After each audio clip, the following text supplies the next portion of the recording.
นี่เราจะขึ้นเขากันนะครับไม่มีแรงแล้วครับทางลาดชันโปรดใช้เกียร์ต่ำน้องตันช่วยขับมั้ง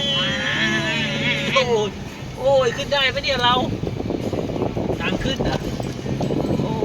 โอ้ยกิ๊กเกอร์น้องตันเจียวน้องตันเจียวกิ๊กเกอร์โอ้โคตรเปียกเลยผมมีเฮลิคอปเตอร์เลยนะครับไหนอะเฮลิคอปเตอร์จอดอยู่นะครับมีเฮลิคอปเตอร์นะครับถ่ายในกิ่งนี่เฮ้ยใครเอาฮอมาเนี่ยทางไหนเนี่ยครับมันจอดไงมันต้องไปแล้วอ่ะมันเป็นคอปเตอร์เฮลิคอปเตอร์จอดตรงไหนเนี่ยครับโอ้โหคนเยอะอีกนะเนี่ยโอ้ยจอดตรงไหนเนี่ยครับไม่รู้ดิ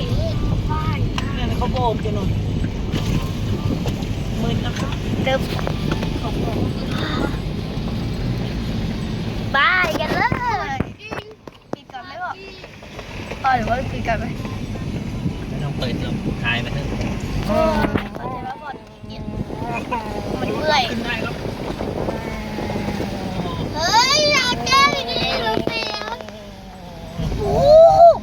พ่อหนูว่าจอดฝั่งนี้ดีนะจอดฝั่งนู้นเลยเดี๋ยวโตรถมาแล้วครับเจ้าหน้าที่เขาให้เราบอกครับจากไหนเนี่ยโอ้ตู่ไปตายเลยจอดไหนได้เนี่ยไม่มีใครบอกคุณเลยถ่ายวิดีโอไม่มีใครบอกเลย